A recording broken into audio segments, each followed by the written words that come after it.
bravo pour la mobilisation. Parce que c'est à chaque fois parce qu'il y a des citoyennes, des citoyens, des associations, avec souvent d'ailleurs des élus locaux, qu'on arrive à bousculer la donne et à faire émerger des sujets qui sinon passeraient totalement inaperçus.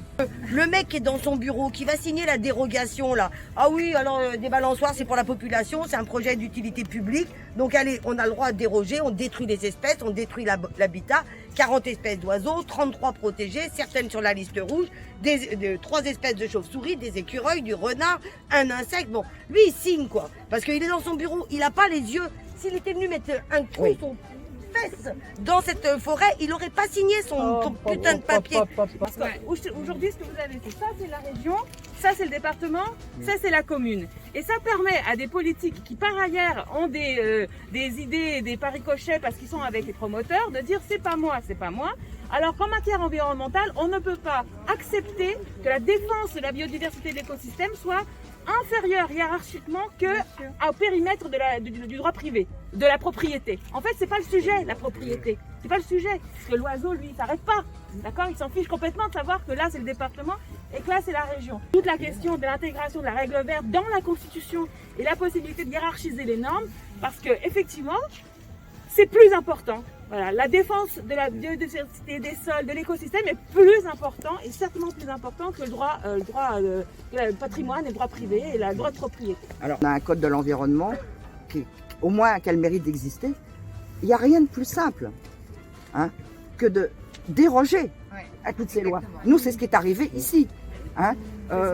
Ils ont dérogé, le préfet a signé une dérogation pour aller capter de l'eau dans une nappe phréatique stratégique. On a dérogé pour abattre les arbres parce qu'ils sont protégés par la loi. Les espèces en voie de disparition, protégées. On a le droit, quand on habite en Seine-Saint-Denis, quand on habite dans un département populaire, on a le droit à l'espace vert, on a le droit à un cadre de vie qui soit agréable, on a le droit de bénéficier de l'écologie. Et ça veut dire qu'il faut que l'aménagement du territoire, l'aménagement de ce département dont on voit bien qu'il est en plein bouleversement actuellement, il faut que ce soit quelque chose qui soit concerté, d'où le côté démocratie, et il faut que ce soit quelque chose qui soit planifié. Le Pré Saint-Gervais, c'est la ville donc la plus dense de France. Pareil, une fois de plus, c'est promoteur contre un poumon vert. Alors moi je salue effectivement cette initiative et je la soutiens. Et je pense qu'on doit aussi tous la soutenir. Et cette forêt urbaine qui est proposée par l'association, en lieu et place d'un aménagement de bâti avec quelques arbres. Voilà, je tiens à le dire. Là aussi, c'est encore un problème de démocratie. Bravo.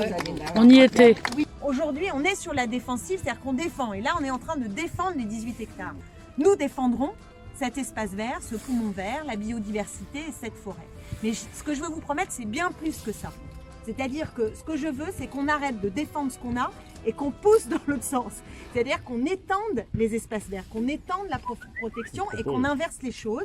C'est-à-dire que la propriété privée passe après le bien commun des habitants. On a l'impression qu'une forêt dans laquelle on peut se promener, ça sert à rien. Ça sert à rien parce que pour faire quelque chose, il faut absolument qu'on ait aménagé des machins, ou si on peut payer d'ailleurs, ça serait bien, c'est mieux, et où tous les échanges seraient marchands.